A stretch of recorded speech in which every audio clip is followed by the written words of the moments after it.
کی پشت تھے اس کی پوری ذریت جو دنیا میں آنے والی ہے۔ ایک مقام تھا عالم ارواح جس کو کہتے ہیں، ایک مقام تھا، اللہ رب العزت نے آدم علیہ السلام کو بلایا اور ان کی پشت پیٹھ پر ہاتھ پھیرا تو سارے ہی اولادیں جو ان سے پیدا ہونے والی تھی نکل کر آ گئی اور کھڑے ہو گئی، اور اسی شکل میں حدیث میں آتا جس شکل میں دنیا میں آج ہم ہیں سب کھڑے ہو گئے۔ پورے لوگ انسان جو آدم علیہ السلام سے پیدا ہونے والے تھے، آدم علیہ السلام کے بعد سے لے کر آخری بچہ جو دنیا میں آنے والا ہے، سب کو اللہ نے نکالا، ذریتہم ساروں کو نکالا ان کی پیٹھ سے، اور کہا واشہدہم، اور پھر ان سے گواہی دلائی اور ان سے پوچھا علی انفسہم، تاکہ وہ گواہ رہے اپنی نفسوں پر روز قیامت، خود سیلف وٹنس بنے اپنے آپ پر۔ کیا پوچھا ان سے؟ الست بربکم، کیا میں تمہارا رب نہیں ہوں؟ اس کو عہد الست اس لیے کہتے ہیں، الست بربکم، کیا میں تمہارا رب نہیں ہوں؟ تو ساروں نے کہا، ہم لوگوں نے، بلا شہیدنا، ہم سب نے گواہی دی تھی وہاں، اللہ ہاں تو ہی رب۔ کافر ہو، فاسق ہو، فاجر ہو، نبی ہو، رسول ہو، نیک ہو، صالح ہو، شہداء ہو، ولی ہو، سب جمع تھے ایک جگہ، چور ہو، اچکا ہو، زانی ہو، ڈاکو، جیسے من سب جمع تھے۔ سب کو اللہ نے پوچھا کیا میں تمہارا رب نہیں ہوں؟ ہم سب نے گواہی دی۔ تو گویا اللہ رب العزت نے جو سب سے پہلی گواہی ہم سے لی، ہم کو اپنے خلاف وٹنس بنایا، وہ کیا تھی؟ اللہ ایک۔ الست بربکم، کیا میں، تو اسی لیے عہد الست کہتے ہیں اس کو، کیا میں تمہارا رب نہیں ہوں؟ ہم سب نے کہا ہاں اللہ تو ہمارا رب ہے۔ تو گویا کلمہ توحید کی اہمیت تو یہ ہے کہ ہم سب سے گواہی وہاں لے لی گئی اس تعلق سے۔ اور اس تعلق سے ایک حدیث بھی آتی ہے جو مسند احمد کے زوائد میں جمع کی گئی ہے۔ حدیث کے الفاظ اس طرح سے ہیں کہ اللہ تبارک و تعالیٰ نے، آپ سے فرماتے، آدم علیہ السلام کے پیٹھ پر ہاتھ پھیرا۔ اس آیت کی تفسیر میں بات آ رہی ہے، پیٹھ پر ہاتھ پھیرا تو قیامت تک پیدا ہونے والی ساری روحیں نکل کر آ گئی، سب جو پیدا ہونے والے تھے سب نکل کر ہم سب آ گئے۔ تو ان کی الگ الگ جماعتیں جو متفرق کر دی گئی، انبیاء کی جماعت، کافروں کی جماعت، شہداء کی جماعت، ولیوں کی جماعت، صالحین کی جماعت، اللہ نے سب کو الگ کر دیا، اور مسلمان کافر سب کو، نیکوکار بدکار سب کو الگ الگ کر دیا۔ پھر ہر ایک کی ویسی ہی صورتیں بنائی جیسی دنیا میں بنائی گئی ہے، مطلب ہم وہاں اسی صورت میں تھے جیسی صورت میں آ جائیں، ہم سب کو بنایا گیا۔ اس کے بعد آپ سے فرماتے ہیں، اور جیسی دنیا میں بنائی جو ہے منظور تھی، پھر ہر ایک کو بولنے کی قوت عطا کی، اور ہر ایک کو بولنے کی قوت دی کہ تم بولو۔ اس کے بعد اللہ نے سوال کیا، الست بربکم، کیا میں تمہارا رب نہیں ہوں؟ تو پھر آپ فرماتے ہیں، کیا میں تمہارا رب نہیں ہوں؟ سب نے کہا ہاں آپ ہمارے رب، وہ مالک، وہ مختار ہیں۔ اللہ تعالیٰ نے فرمایا، ساتوں آسمانوں، ساتوں زمینوں اور تمہارے باپ آدم کو تم پر گواہ بناتا ہوں۔ ساتوں آسمان اور ساتوں زمین اور آدم علیہ السلام، تم تین لوگ ان پر گواہ رہنا کہ ان سب نے کہا کہ میں ان کا رب ہوں۔ تو یہ سب گواہ بن گئے، زمین بن گئی، آسمان بن گئے اور آدم علیہ السلام بن گئے۔ تو آپ نے کہا باپ کو تم پر گواہ بناتا ہوں کہ تم نے میری ربوبیت کا اقرار کر لیا ہے۔ ایسا نہ ہو کہ تم کہنے لگو ہمیں خبر ہی نہ تھی، ایسا نہ ہو کہ تم دنیا میں جاؤ اور آ کر پھر مجھ سے کہو کہ ہم کو تو معلوم ہی نہیں ہوا، اور پھر فرمایا اللہ رب العزت خبر نہ تھی کہ ہم نے اس سے ناواقف تھے۔ اعلموا انہ لا الہ غیری، تو اس کے بعد آپ فرماتے ہیں یقیناً تم جان لو کہ میرے علاوہ کوئی تمہارا عبادت کا مستحق نہیں ہے۔ اللہ نے ان سے یہ کہا کہ ایسا نہ ہو دنیا میں جاؤ منمانی کرو، جی کراؤ، پھر مرنے کے بعد اٹھائے جاؤ گے تو کہو اللہ ہم کو تو پتہ ہی نہیں تھا تو رب ہے۔ تو لہٰذا ان سے گواہی لی اور انہوں نے کہا کہ اے علمو، تم جان لو اس بات کو کہ میں ہی صرف تمہارا رب ہوں۔ ہم سب نے روز عالم ارواح میں دنیا میں آنے سے پہلے گواہی دی اللہ تو ہمارا رب ہے۔ پھر آپ سے ہم فرماتے ہیں میری عبادت کے علاوہ تمہاری، اللہ نے فرمایا علاوہ کوئی عبادت کا مستحق نہیں، اور نہ میرے علاوہ کوئی رب ہے، میرے ساتھ کسی کو بھی شریک نہ کرنا۔ اس قول و قرار کے یاد دلانے کے لیے میں تمہارے پاس انبیاء اور رسول بھی بھیجوں گا۔ یہ عہد الست چونکہ ہم عالم ارواح میں ہم نے کہا، ہماری روحوں کو یہ گواہی یاد ہے لیکن ہمارے ذہن بھول چکے ہیں، تو اللہ رب العزت نے فرمایا کہ میں تمہارے جانے کے بعد پھر ریمائنڈر کے لیے نبیوں کو بھیجوں گا، رسولوں کو بھیجوں گا، کتابیں بھی اتاروں گا، تاکہ یہ میسج وقتاً فوقتاً، یہ پیغام وقتاً فوقتاً لا الہ الا اللہ کا ریپیٹ ہوتا رہے تم انسانوں کے سامنے۔ تو میں جو ہے کتابیں اتاروں گا، اور سب نے اس کا قرار کیا اور کہا، ہم سب نے کہا تھا وہاں، اللہ کے رسول فرماتے ہیں لا الہ لنا غیرک، اے اللہ ہمارے لیے تیرے سوائے کوئی معبود نہیں۔ اللہ نے سوال کیا، ہم نے جواب دیا، اللہ نے کہا میرے علاوہ کوئی معبود نہیں، ہم نے کہا ہاں اللہ تیرے علاوہ کوئی معبود برحق نہیں، ٹھیک ہے، عبادت کا کوئی مستحق نہیں ہے۔ اور یہ مسند احمد کے زوائد میں روایت آتی ہے کہ ہم سب نے وہاں گواہی دی تھی، لیکن دنیا میں آنے کے بعد ہم لوگ جو ہے اس چیز کو بھول گئے ہیں۔ تو یہ بڑی اہم بات ہے، یاد رکھیے۔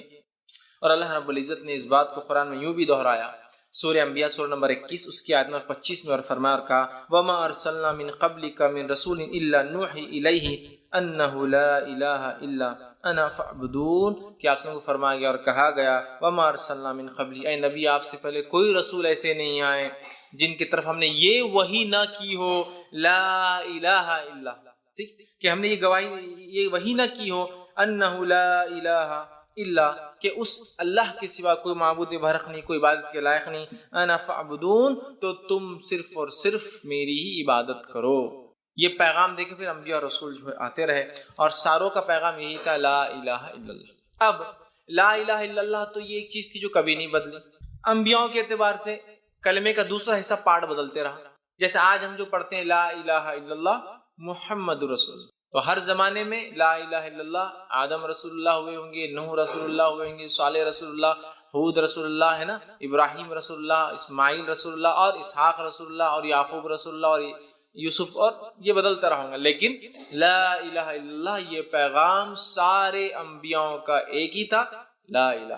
یہ بڑی اہم چیز ہے، یاد رکھیے۔ اس کلمہ توحید کو ہم کبھی کبھار بہت معمولی سمجھتے ہیں، بس ٹھیک، یہ کلمہ توحید بڑا ہی اہم ہے، اس کو نہ صرف زبان سے کہنا ہے، سچے دل سے مان کر اس کے مطابق زندگی گزارنا ہے۔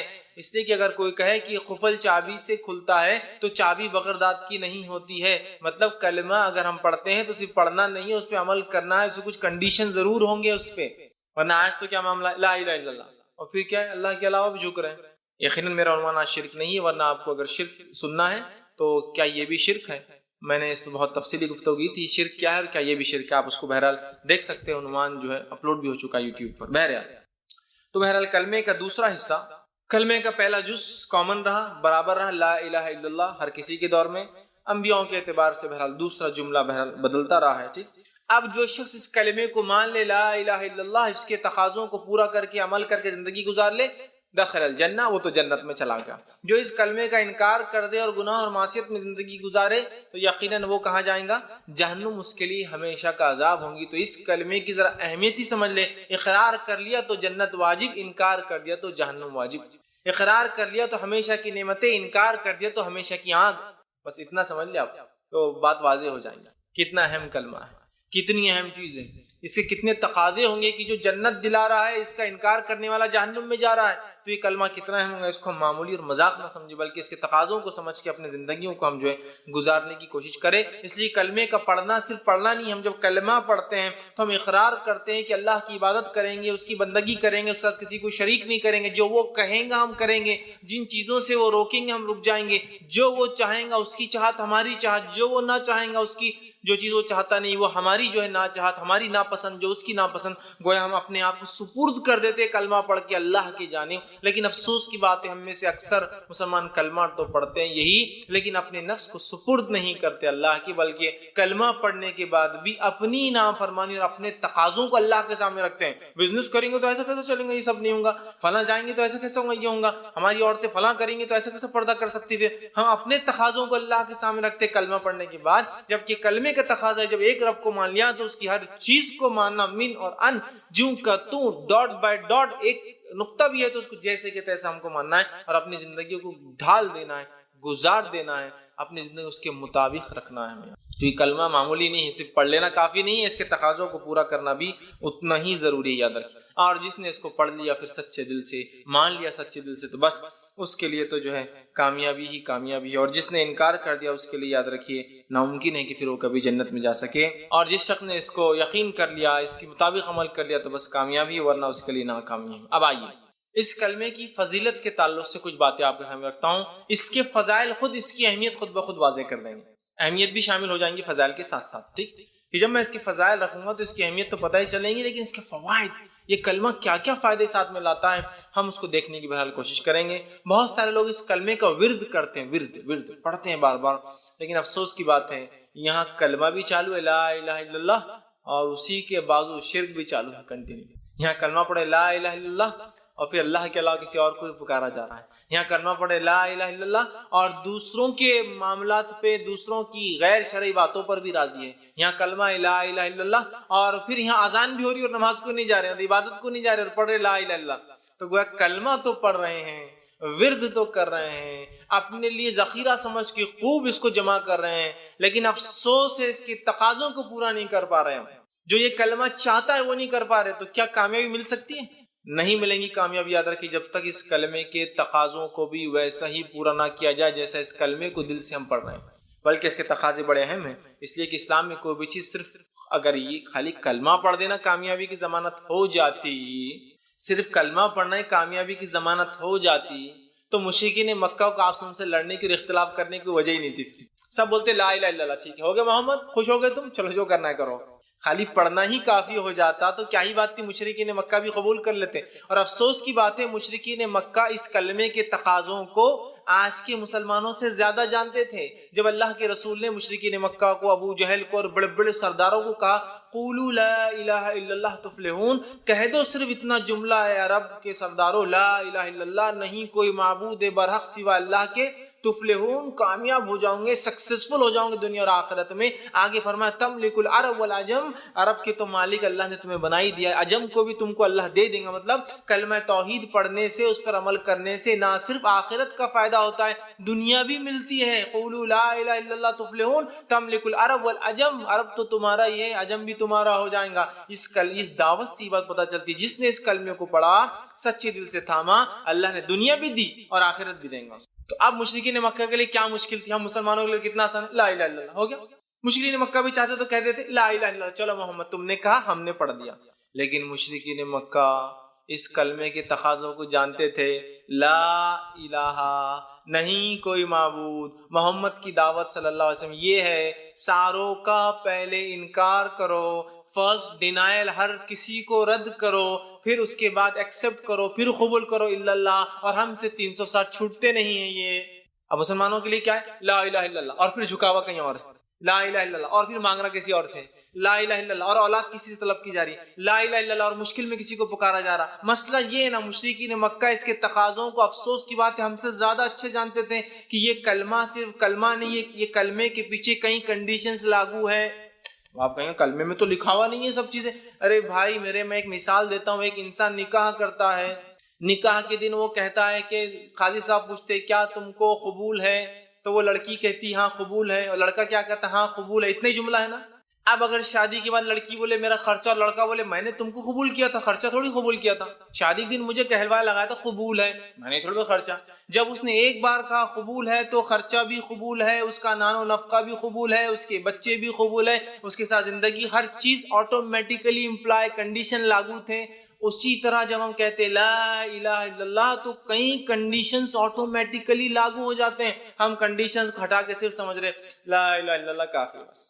اگر میں کہوں ایک چابی سے تالا کھولتا ہے تو چابی بغیر دانت کی نہیں ہوتی, اس میں کچھ کنڈیشنز ہوتے ہیں. تو جب لا الہ الا اللہ کی بات کنڈیشن اپلائیڈ, تو مشرکین مکہ کو معلوم تھا کنڈیشن یہ سب کا انکار کرنا پڑے گا, آبا و اجداد کو چھوڑنا پڑے گا, جو تو ان کے طور طریقے کو, 360 معبودوں کو, اور اپنی پوری خواہشات کو محمد کی لائی ہوئے شریعت کے مطابق ڈالنا ہوگا, جو ہم سے ہونے والا نہیں, لہٰذا انکار. ہمارے لیے کتنا آسان ہے, لا الہ الا اللہ اور منمانی کر رہا ہے. کلمے کا پڑھنے والا اللہ کے علاوہ کسی کے سامنے جھک رہا ہے, یہ بڑی سوچ کی بات ہے. تو مشرکین مکہ سمجھتے تھے. اب آئیے اس کلمے کی فضیلت کیا ہے. کلمہ طیبہ کی فضیلت جو ہے اس کی سب سے پہلے 1 2 3 4 ایسی گنتی میں رکھوں گا, اور انشاءاللہ آج ہم کم و بیش 17 فضیلت ہے اس کی دیکھیں گے, 17. پہلی فضیلت کلمہ طیبہ کی اہمیت بھی شامل ہے, فضیلت لیکن زیادہ ہے. فضائل جاننے سے ہمیں جو ایک ابھار ملتا ہے, ایک اس چیز کی طرف لگاؤ بڑھتا ہے اور انسان ڈٹ کر وہ عمل کرتا ہے. آئیے پہلی فضیلت کیا ہے, جس کی موت اس کلمے پر ہو جائے وہ جنت میں جائیں گے. یہ پہلی فضیلت ہے اس کلمے کی, لا الہ الا اللہ کی فضیلت. سبحان اللہ, پہلی فضیلت یہ ہے جو یہ پڑھ لے جنت میں جانے والا ہے. بس پڑھ لے کا معنی پھر سمجھ رہے نا, کنڈیشن اور اپلائیڈ. پڑھ لے مطلب اس کے تقاضوں کو پورا کرے, اس کے مطابق زندگی گزار لے, جنت میں جائیں گا. آئیے پہلی چیز, رسول اللہ صلی اللہ علیہ وسلم فرماتے ہیں, صحیح بخاری کی روایت, آپ نے فرمایا اور کہا ما من عبد قال لا الہ الا اللہ جب کوئی بندہ یا ایسا کوئی بندہ نہیں ہے جو یہ کہتا ہے لا الہ الا اللہ، نہیں کوئی معبود برحق سوا اللہ کے، آپ نے ثم مات علی ذالک، اور اسی پر اس کی موت آ جاتی ہے جو وہ کہہ رہا تھا کہ نہیں کوئی معبود سوا اللہ کے برحق سوا اللہ کے، ذالک الا دخل الجنہ، تو وہ سیدھا جنت میں چلا جائے گا۔ نہیں کوئی ایسا بندہ اللہ کا جو یہ کہہ دے لا الہ الا اللہ، اس کے تقاضوں کو پورا اس زندگی گزار لے، وہ مرنے کے بعد سیدھا دخل الجنہ، جنت میں چلا جائے گا۔ جو اس کلمے کے مطابق زندگی گزارے اور اس کی موت اس کلمے پر ہو جائے، وہ جنت میں جانے والا ہے۔ میں نہیں سمجھتا ہوں اس سے بڑی کوئی فضیلت اور کسی کلام کی ہو سکتی ہے کہ جس کلام کو انسان زندگی میں پڑھ لے اور اس کلام کے مطابق، اس کلمے کے مطابق، اس سینٹنس کے مطابق اس زندگی گزرے اور اس کلمے کے ساتھ وہ مر جائے، دنیا سے چلا جائے، دخل الجنہ، جنت میں وہ جانے والا ہے۔ کتنی اہم فضیلت ہے نا۔ جو اس کلمے کو پڑھ کے اس کے مطابق عمل کر لے، تقاضوں پہ جنت میں جائیں گا، یہ بہت بڑی فضیلت ہے، یاد رکھیے۔ آئیے اسی طرح اس کلمے کی دوسری فضیلت جو آتی ہے وہ یہ ہے، یہ کلمہ نجات کا ذریعہ ہے، یہ کلمہ نجات کا ضامن ہے، یہ کلمہ سکسیس کی گارنٹی ہے۔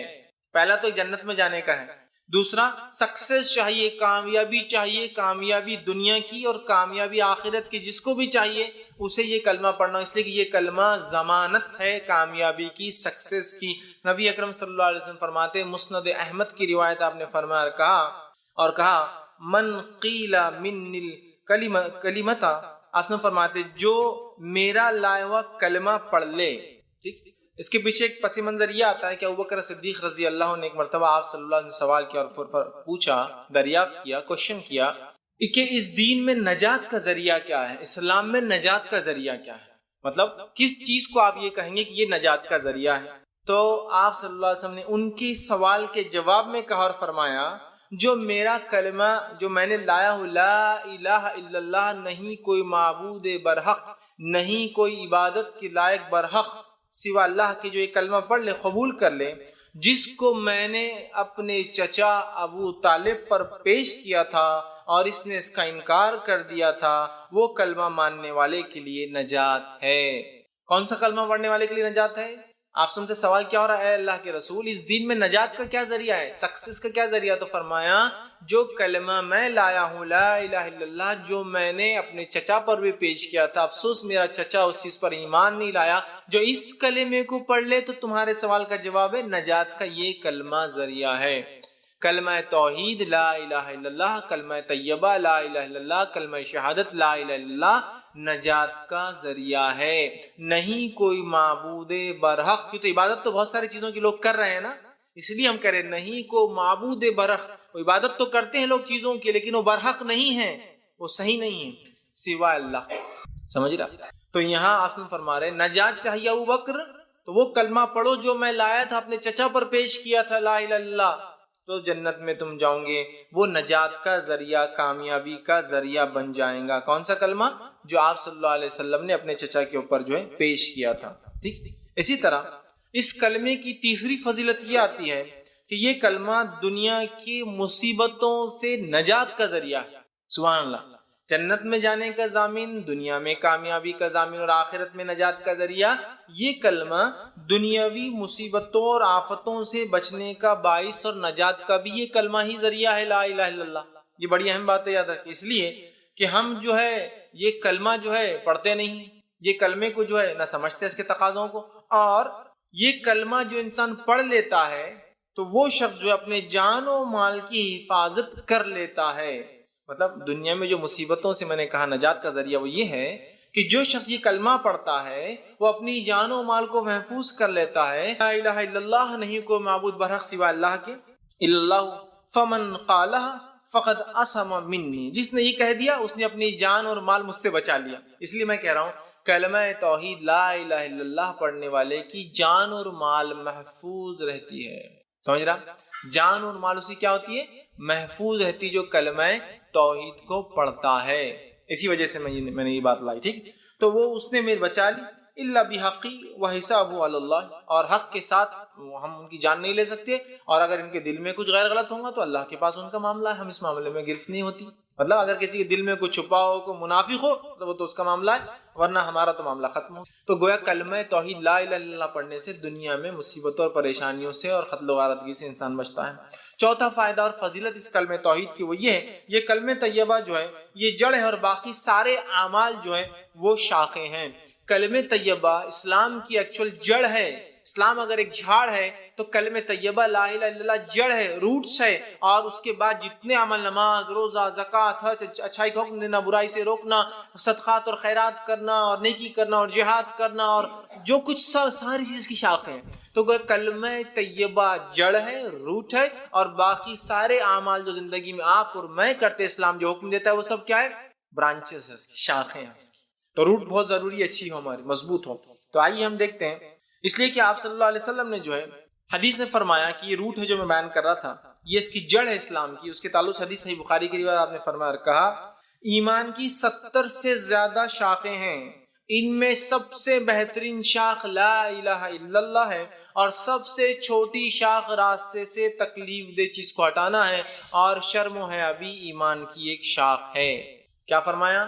ایمان کی 70 سے زیادہ برانچز ہے، ایک روایت میں 77 تک ہے، 70 سے زیادہ 77 برانچز ہے۔ سب سے افضل برانچ اس کی سب سے اعلیٰ ہے لا الہ الا اللہ، اور سب سے ادنا ہے راستے سے تکلیف دہ چیز کو ہٹانا۔ تو گویا لا الہ الا اللہ جڑ ہے اور باقی تمام چیزیں کیا ہیں؟ وہ اس کی شاخیں ہیں۔ یاد رکھیں، لا الہ الا اللہ کیا ہے؟ جڑ ہے، اور باقی تمام چیزیں کیا ہے؟ اس کی شاخیں ہیں۔ یاد رکھیں، اسی طرح اس سے فضیلت بدلتی ہے۔ پانچویں فضیلت کلمہ طیبہ کی وہ یہ ہے، کلمہ طیبہ کی مثال ایک پاکیزہ درخت کی ہے، ایک پاک جھاڑ کی ہے۔ یاد رکھیں، اور ایسا جھاڑ جو پھل بھی لاتا ہے، بہت تناور ہے، بہت مضبوط ہے، اس کی شاخیں آسمان کو جا کر چھوتی ہے۔ تو کلمہ طیبہ ایک بہترین درخت ہے، یاد رکھیے، جو پھل لاتا ہے۔ اس کا معنی یہ ہے کلمہ طیبہ ایک جھاڑ ہے جس کو اگر دنیا میں انسان لگاتا ہے تو اس کا پھل معنی ہے آخرت میں اس کا بدلہ پائیں گا۔ اور اللہ رب العزت نے کلمہ طیبہ کو جھاڑ کی تمثیل، مثال خود دی، میں نہیں دے رہا ہوں۔ آئیے سورہ ابراہیم سورہ نمبر 14 آیت نمبر 24 سے لے کر 27 میں اللہ فرماتا اور کہتا ہے الم تر کیف ضرب اللہ مثلا کلمۃ طیبۃ کشجرۃ طیبۃ۔ کیا اللہ رب العزت تمہارے لیے لوگوں ایک ضرب اللہ مثال دیتا ہے، ایک ایگزامپل دیتا ہے۔ کیا ایگزامپل ہے؟ کہ ایگزامپل ہے مثلا کلمۃ طیبۃ کشجرۃ طیبۃ، کہ کلمہ طیبہ کی، لا الہ الا اللہ کی مثال ہے جیسے کہ ایک پاکیزہ جھاڑ، مطلب اس کے اپیرنس سے بھی وہ خوبصورت دکھتا ہے۔ ایک کاٹے جھاڑ کو آپ پاکیزہ جھاڑ نہیں کہیں گے، ایک بدبو دار جھاڑ کو آپ پاکیزہ جھاڑ نہیں کہیں گے، ایک بدنما جھاڑ کو آپ پاکیزہ جھاڑ نہیں کہیں گے، ہے نا، ایک ہلکا زمین پہ بالکل ایک دم گرنے پہ ایسے جھاڑ کو آپ پاکیزہ نہیں کہیں گے۔ تو اللہ فرما رہا ہے الم تر کیف، اللہ تمہارے لیے لوگوں کیسی مثال دے رہا ہے، سنو، ضرب اللہ مثلا کلمۃ، تمہارے لیے مثال ہے کلمہ طیبہ کی، کشجرۃ طیبۃ، ایک پاکیزہ جھاڑ کی ہے، اصلها ثابت وفروها فی السماء، جس کی زمین میں جڑیں دھسی ہوئی ہے، مضبوطی سے گڑی ہے، اور جس کی شاخیں فروها فی السماء، آسمان کو چھوتی جائے۔ سبحان اللہ، کیا جھاڑ! جو لوگ کاشتکاری کرتے ہیں ایسے جھاڑ کو دیکھ کر کتنی خوشی ہوتی ہے نا کسی بھی انسان کو۔ کاشتکاری نہیں بھی کرتے ہیں، آپ راستے سے جا رہے ہیں، بڑا جھاڑ دکھتا ہے، بہت جڑیں اور خوب اونچی شاخیں، تو آپ بھی 2 منٹ گاڑی روک کے بولتے ہیں کیا بہترین جھاڑ ہے۔ تو کہا کلمہ طیبہ ایک ایسا پاکیزہ جھاڑ ہے جس کی جڑیں مضبوط ہے، جس کی شاخیں آسمان کو فروها فی السماء تؤتی اکلها کل حین باذن ربها، اور اپنے رب کے حکم سے ہر موسم میں ہر بار پھل بھی لاتا ہے۔ ایک بہت بڑا جھاڑ بغیر پھل کی ہو تو کیا فائدے کا؟ آپ خود بولتے ہیں یار کھیت کا بہت حصہ ویسٹ کرا، اٹھا کے پھینک ڈالو۔ تو کلمہ طیبہ ایک پاکیزہ جھاڑ ہے، جڑیں مضبوط، شاخیں آسمان کو چھوتی ہے، اور اپنے رب کے حکم سے ہر بار ہر موسم میں پھل لاتا ہے، کنٹینیوسلی فروٹ دینے والا جھاڑ ہے، کبھی بھی جاؤ اور آپ کو پھل مل جائیں گا۔ یہ کلمہ طیبہ، کلمہ طیبہ سمجھیے آپ، ایک جھاڑ سے مثال، جھاڑ کے کتنے فائدے اٹھاتے ہیں آپ۔ کچھ جھاڑ کو اگر پتے نہ ہو، شاخیں نہ ہو، تو آپ جڑ سے فائدے اٹھاتے ہیں، اس کی چھال سے فائدے اٹھاتے ہیں، کئی کھانوں میں چھالیں استعمال ہوتی ہے، کئی دواؤں میں چھالیں استعمال ہوتی ہے۔ اس کی شاخیں بڑی ہو تو آپ کاٹ سکتے ہیں، پھر وہ بڑھیں گی، اس کے پھل آتے ہیں تو اس جھاڑ کی آپ خدمت کریں گے، اس کے پھل سے آپ پیسہ کمائیں گے۔ کلمہ طیبہ سوائے نفع کی اور کچھ نہیں دینے والا ہے ہم کو، اس لیے جھاڑ کی مثال، کیونکہ جھاڑ کا ہر پارٹ جو ہے نفع بخش ہوتا ہے۔ بتائیے آپ جھاڑ کا کون سا پارٹ نفع بخش نہیں؟ جڑیں نکل رہی ہے تو کبھی کوئی دانت اس سے مانج رہا ہے، کبھی کوئی دوا بن رہی ہے، کبھی کسی چیز میں استعمال ہو رہا ہے نا، کبھی چھالیں ہو رہی ہے تو آپ کھانے میں ڈال رہے ہیں، دار چینی کیا ہے؟ وہ بھی ایک چھال ہے۔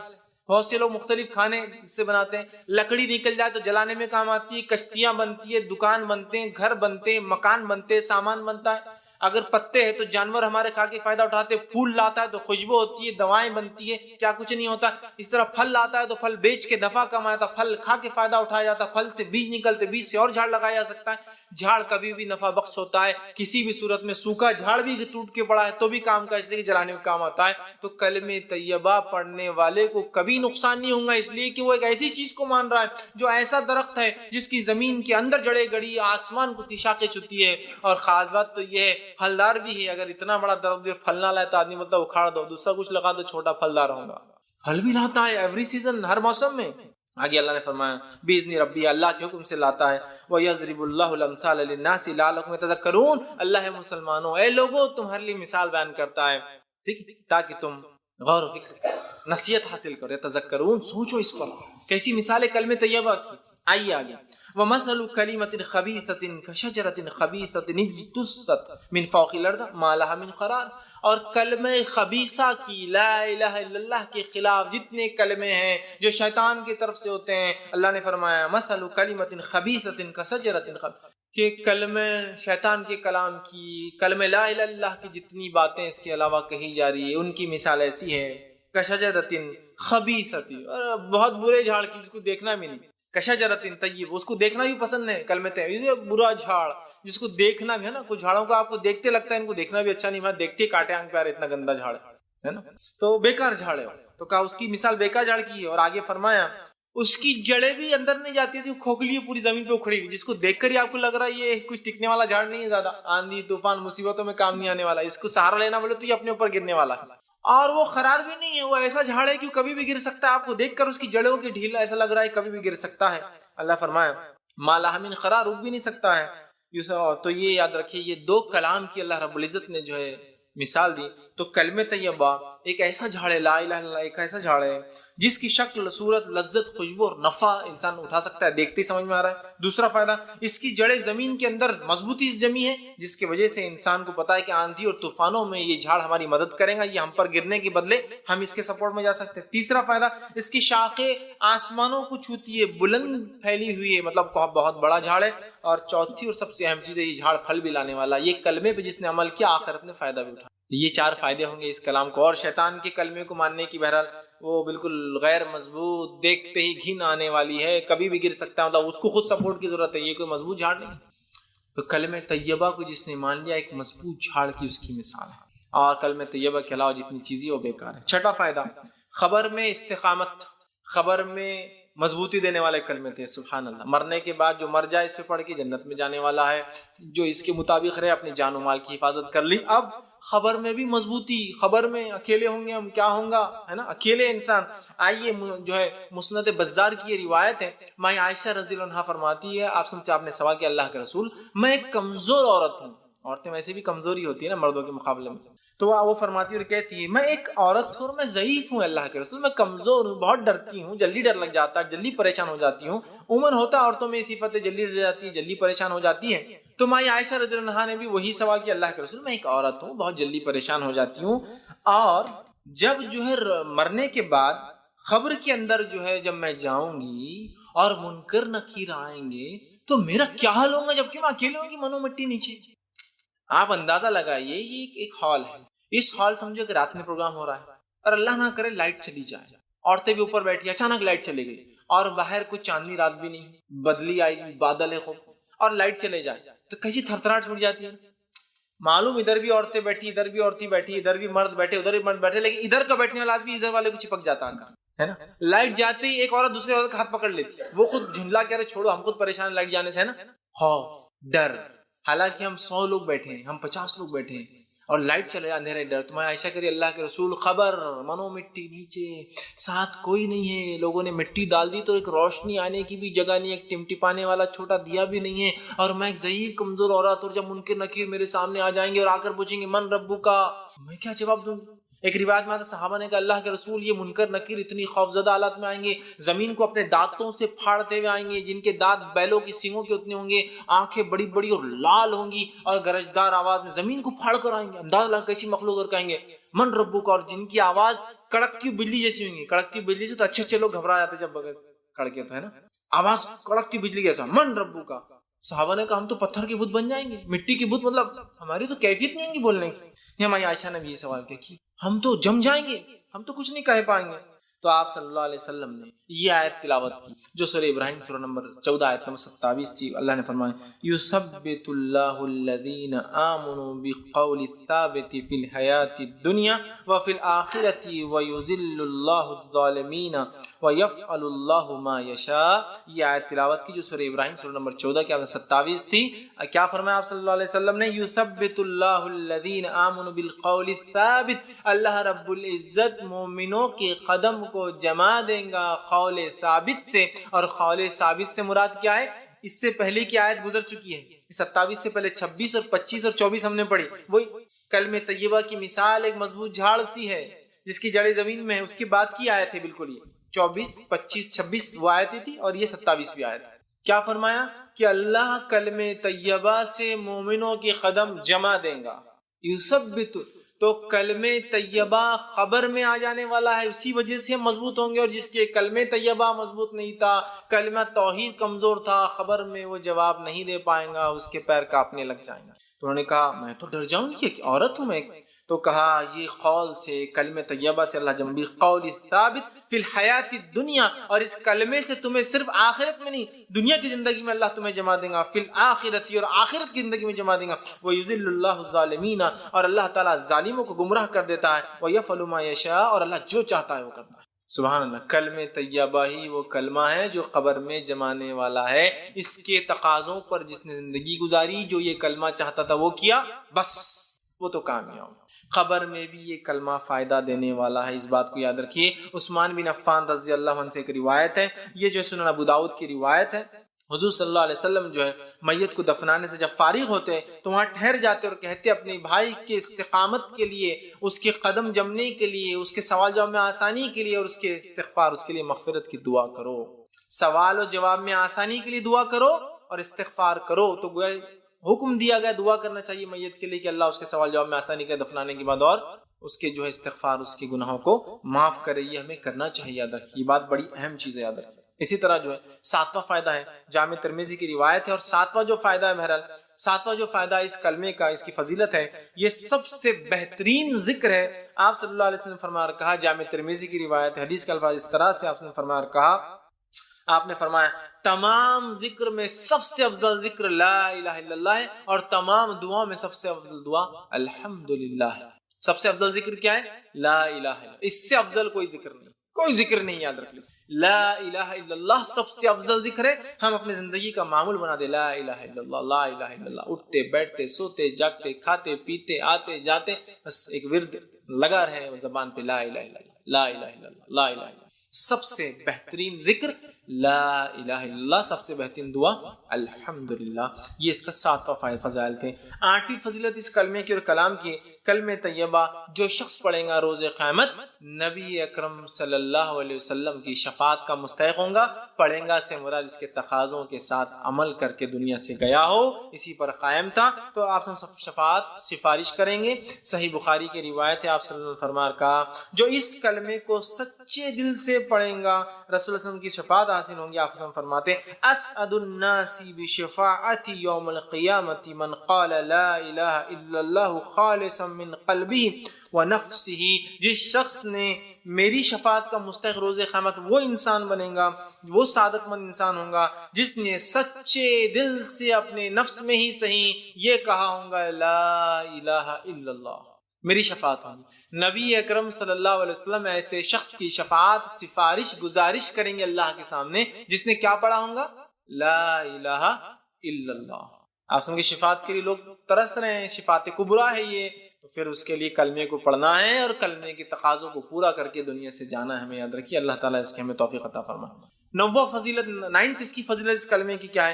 کلمہ طیبہ پڑھنے والا، اس کے عمل کرنے والا دوزخ میں نہیں جائیں گا۔ کلمہ طیبہ پڑھنے والا، اس پر عمل کرنے والا جہنم میں داخل نہیں ہوگا۔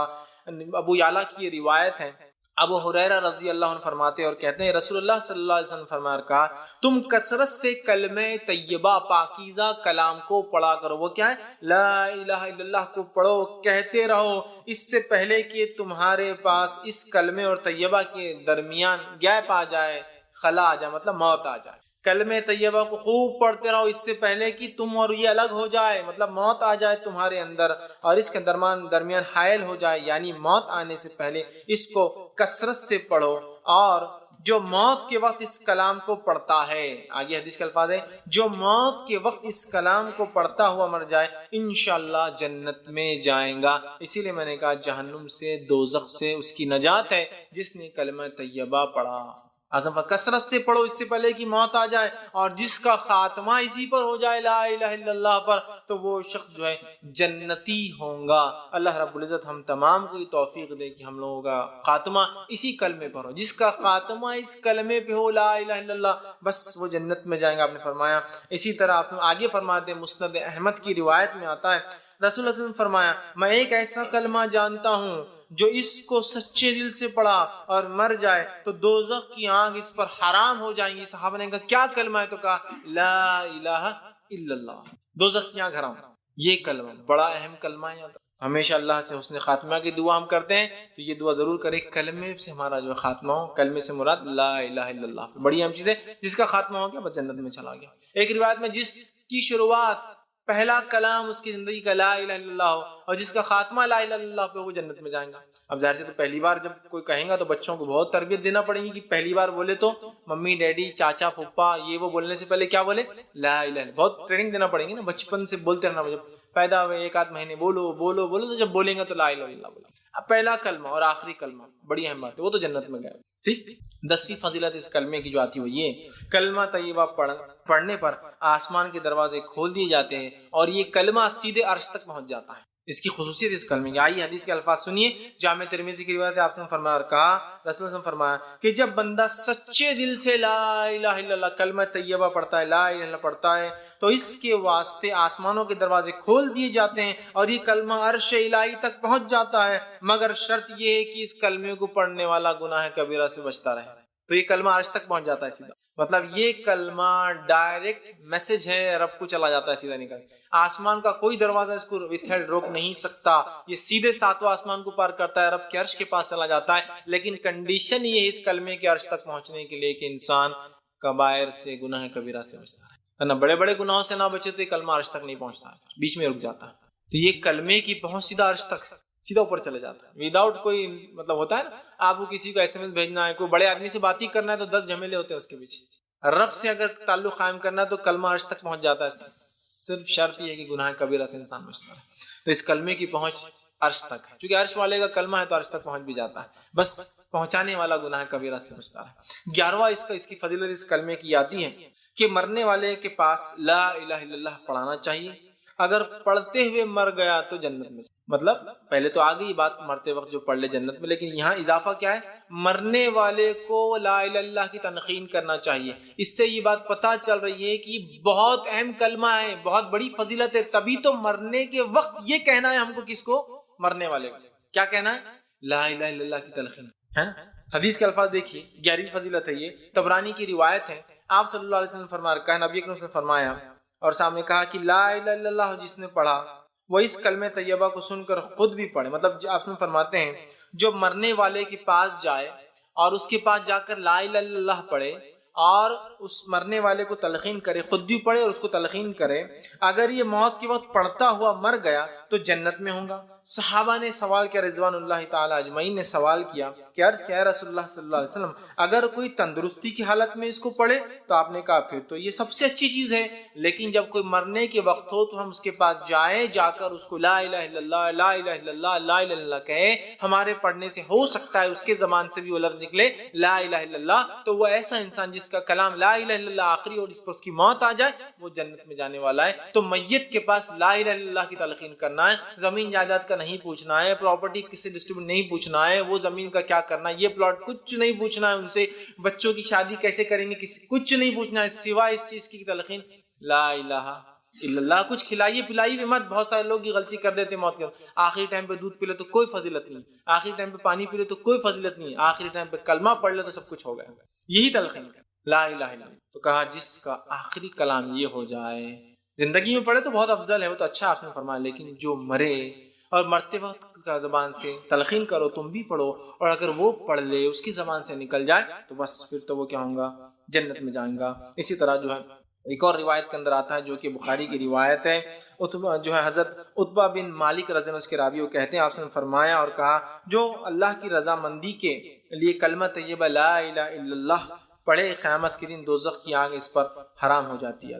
بخاری کی روایت, دوزخ کی آگ اس پر حرام ہو جاتی, پہلے بھی آئی یہ بات, اور اگر مرتے وقت پڑھ لے تو جنت اس پر واجب ہوتی. 12ویں اس کی فضل اس کلمے کی ہے, کلمہ طیبہ کا پڑھنے والا جہنم سے نکالا جائیں گا. اب چلے گیا کوئی انسان جہنم, گناہ گار تھا چلے گیا اور بھگت رہا ہے سزا جہنم کی, تو نکلنے کا سامان بھی کلمہ طیبہ ہے. مرتے وقت پڑھ لے تو جنت, پڑھ لیا تو جہنم حرام ہو گئی.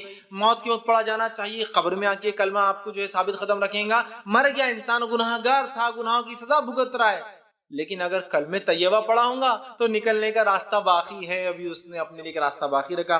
حدیث کے الفاظ سنیے, آپ صلی اللہ علیہ وسلم نے فرمایا, مستدرک حاکم کی روایت, آپ نے فرمایا اور کہا اخرجوا من النار من قال لا الہ الا اللہ وفی قلبہ ذرۃ من الایمان.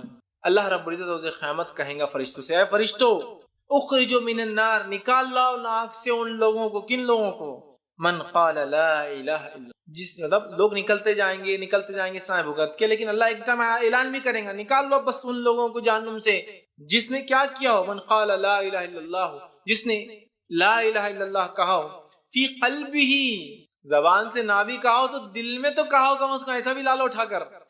اللہ تعالیٰ تو اپنے بندوں کو سزا نہیں دینا چاہتا نا, مغفرت کر, تو جاؤ لے کر آؤ جس نے لا الہ الا اللہ کہا ہو, منہ پہ نہیں تو دل میں کہا, لاؤ فی قلبہ, اس کے دل میں کبھی پڑھاؤ, لے کر آؤ نکال کر اس کو, فی قلبہ ذرۃ من الایمان, اور اس کے پاس ذرہ برابر بھی اگر ایمان ہوگا تو لاؤ. خالی وہ وربل پڑھنے والا نہیں تھا, ایک باری پڑھا ہو لیکن اس کے دل میں ایمان ہو. ذرہ برابر ایمان سے کیا مراد ہے؟ بہت سے لوگ بولتے ہیں حدیث میں ذرہ برابر ایمان جنت میں جائیں گا, تو اس کا کیا معنی ہے؟ اس کا معنی یہ ہے ایمان تو مکمل تھا, عمل نہیں کرنے کی وجہ سے ذرہ کہا گیا اسے, ورنہ اگر ایمان میں کوئی کمزوری آئے تو کبھی جنت میں نہیں جائیں گا انسان. یہ بات لکھ کے رکھ لیجیے. تو ذرہ برابر کیوں کہا گیا؟ ایمان تو مکمل ہو اس کا, لیکن عمل نہیں کرنے کے ذرہ کے لفظ استعمال کیے گئے. بہت سے لوگ بولتے ہیں اپن ایمان کیسا بھی رہے چل جا, ذرہ کا لفظ ہے نا, ذرہ تو ہے اپنے پاس. نہیں, ذرہ سے مراد ایمان مکمل تھا, جیسا ہونا ویسا تھا, لیکن اعمال نہیں ہونے کے ذرہ کہا جا رہا ہے اس حدیث میں. تو ذرہ برابر ایمان ہو اور دل میں لا الہ الا اللہ کہا ہو, اس کو نکال کے لاؤ. اخرجوا من النار من قال لا الہ الا اللہ, نکال لاؤ اس کو جس نے لا الہ الا اللہ کہا ہو. پھر آگے فرمایا وذکرنی, اور میرا کبھی ذکر کیا ہو, وخافنی فی مقام, اور کبھی میرے سامنے کھڑے ہونے سے ڈرا ہو. ان سب کو لاؤ, دل میں پڑا ہو, کبھی منہ سے کہا ہو, اور میرا ذکر کیا ہو کبھی, اور میرے سامنے کھڑا ہونے سے ڈرا ہو. یہ سب لوگوں کو نکال کے لاؤ اور فرشتے جا کر نکال کے لائیں. 13واں فائدہ اس کلمے کا لا الہ الا اللہ کی فوائد اور اس کے فضائل جو ملتے ہیں وہ یہ ہے, جو شخص 10 مرتبہ اس کلمے کو پڑھیں گا وہ اس کی مثال ایسی ہے جیسے کہ اس نے جو ہے 4 غلاموں کو آزاد کیا. حدیث میں الفاظ میں آپ فرماتے ہیں جو شخص لا الہ الا اللہ وحدہ لا شریک لہ لہ الملک ولہ الحمد وہو علی کل شیء قدیر, لیکن اس میں بھی لفظ لا الہ الا اللہ وحدہ لا شریک, نہیں کوئی معبود حق سوا اللہ رب العزت کے, وحدہ وہ ایک ہے, لا شریک لہ اس کے ساتھ کوئی شریک نہیں, اس کا کوئی ہمسر نہیں, اس کا کوئی برابر نہیں, اس کے لائق کوئی عبادت میں نہیں ہے, اس کی کوئی صفات نام اور صفات کسی کی وجہ سے نہیں ہے, لا شریک کوئی شریک نہیں, لہ الملک اسی کے لیے ساری ملکیت ہے, والحمد تمام تعریف ہے اسی کے لیے, وہو علی کل شیء قدیر وہ ہر چیز پر قادر ہے. جو اس کو پڑھ لیں گا 10 مرتبہ پڑھیں گا تو اس کو ایسا ثواب ملیں گا جیسے اس نے اسماعیل علیہ السلام کی اولاد سے 4 غلاموں کو آزاد کیا ہو. اسماعیل علیہ السلام کا حسب اور نسب یہ دنیا کا سب سے پاکیزہ حسب اور نسب ہے. آپ صلی اللہ علیہ وسلم نے فرمایا آدم سے لے کر مجھ تک میری نسب میں کسی نے زنا نہیں کیا. کوئی کافر تو ہو سکتے ہیں, نسب کے اعتبار سے کوئی فالٹ نہیں, نسب پاکیزگی نسب کی ساری اولادیں جو ہے کوئی ولد الزنا نہیں ہے. تو کہا میری نسل میں آدم سے لے کر, اور آپ اسماعیل علیہ السلام کی نسل سے تھے, تو گویا اسماعیل علیہ السلام مطلب سب سے پاکیزہ نسل میں سے 4 غلام آزاد کرنے کے برابر ہے. حدیث میں اسماعیل علیہ السلام کی اولاد میں سے اللہ سمجھ لی اسماعیل علیہ السلام کی اولاد تو کسی نے غلام بنا دیا، ان میں سے 4 لوگوں کو آزاد کرنے کا ثواب ہے، 10 مرتبہ لا الہ الا اللہ وحدہ لا شریک لہ لہ الملک وله الحمد وهو علی کل شیء قدیر پڑھنے کا۔ اس میں شروعات لیکن پھر لا الہ الا اللہ، یہ کلمے کی فضیلت دیکھیے آپ، اصل تو یہی ہے، اس کے بعد پوری تعریف ہے، نہیں کوئی معبود برحق سوا اللہ کے وحدہ، پھر وہ ایک ہے، اصل کلمہ لا الہ الا اللہ ہی اس کے اندر، وہ ایک ہے، اسی کے لیے ملکیت ہے، اس کا ہمسر کوئی نہیں ہے، ساری تعریف اسی کے لیے ہے اور وہ سب چیز پہ قادر ہے نا۔ یہ 13واں فائدہ تھا۔ 14 بینیفٹ لا الہ الا اللہ کا پڑھنے کا، اس کا فضیلت واتی ہوئی ہے، اس کلمہ طیبہ میں اسم اعظم ہے، اللہ کا وہ اسم ہے، وہ نام ہے جو نام اللہ کو سب سے زیادہ پسند ہے، اور جس نام کے وسیلے سے جب دعا کی جاتی تو اللہ دعا کو رد نہیں کرتا۔ بہت سے لوگ بولتے دعائیں مانگے تو کیا وسیلہ لیں، یہ وسیلہ ہے اسم اعظم۔ آپ نے کیا فرماتے سنیے، حدیث مسند احمد کی ہے، حدیث کا الفاظ اس طرح سے، آپ نے فرمایا کہا جو اسم اعظم کے ساتھ دعا کریں گا اللہ تعالیٰ اس کی دعا قبول فرمائیں گا۔ جو حضرت اسماء بنت یزید جو ہے رضی اللہ عنہا جو ہے فرماتی کہ آپ نے فرمایا کہ اللہ کا اسم اعظم بڑا نام ان 2 آیتوں میں ہے، جو اسم اعظم کے ساتھ دعا کریں گا اللہ اس کی دعا کو رد نہیں کریں گا۔